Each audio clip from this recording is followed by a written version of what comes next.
Welcome to another video. Today is a very, very special day, and I want to share a little story with you, but also talk to you about the most important skill any good leader can develop, whether that's at work, at home, or self-leadership.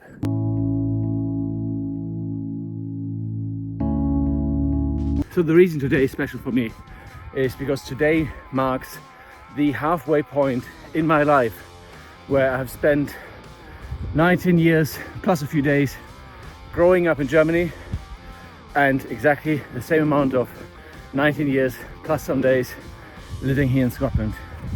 So from tomorrow onwards, I would have spent more time here than back home. And the reason why that's pertinent to that number one leadership skill is I would have not come here if it would have been for logic. I didn't know anybody in Scotland, didn't really know the culture, didn't know what to expect. Most importantly, I signed up for a year of service in an environment that was totally alien to the environment that I came from. So my background, only child growing up in a fairly large German city, and now I'm living in Scotland with 7 kids in a large household, doing work that I also never envisaged doing. And all of it is due to that skill, which is listening to your gut.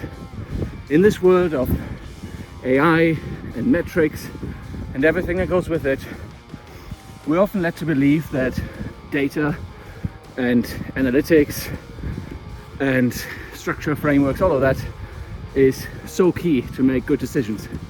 But I would argue that as a leader, and that is leadership really in any area of life, is determined by, or being a good leader is determined by listening to your gut, your inner voice. And I have found that to be true in recruitment. I have found that to be true in tricky HR situations. And I found that to be true in finding the right partner and anything in between. Every time there's a little voice and you don't listen to that and you override that with your thinking brain, at least for me, 10 times out of 10, it's the wrong decision. So pertinent to me coming here, it was that I had a very strong sense of wanting to live and study in the UK, and I didn't know why. No family connections, nothing. I never visited Scotland before, but something was drawing me here. And I also had a strong vision of the university I wanted to go to, and I had to choose between 3 at one point. Again, I followed my gut, and in hindsight that was the right decision. And then when it came to applying for jobs after university and also applying to become the CEO of the amazing organization I'm allowed to lead, again I was following my gut as a then just freshly baked 31-year-old. To go for a job of a CEO seemed a bit crazy, but I knew it was the right thing to do. So yesterday I was delivering a workshop around self-talk and leadership, and I think it's really pertinent really for the discussion about listening to your gut, because oftentimes we will have an initial reaction to something that happens, whether that's a decision we want to take for our lives, whether that's something at work where we notice something is off and we ought to have a conversation with somebody or call something out.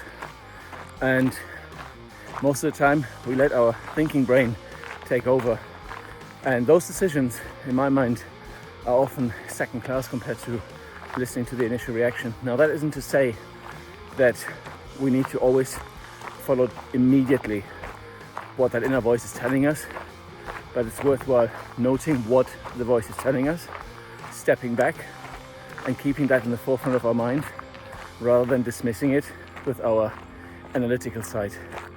And that's really important for self-talk. As we were discussing yesterday, we humans have around 70,000 thoughts a day with an 80% negativity bias. So if our gut is urging us to do something, move in a new direction, take a bold decision, or whatever it may be, but we then let our thinking brain take over, which is trying to protect us but also keep us low, not push past our comfort zone. And if we're not growing, we're slowly shrinking, slowly dying, and none of us want that, especially when it comes to leading a team and leading ourselves. It's worthwhile aiming up and reaching our potential in the process. With that, and that view from Edinburgh, half my life now here, we'll see what the next 19 years bring. Beautiful family to raise with my wife, and many goals to smash in the process, which I will share with you here. So if you haven't so far, please subscribe. Leave your comment where you're from. That's always cool to hear. Where you're able to reach people on a platform like this. And I'll see you for the next one.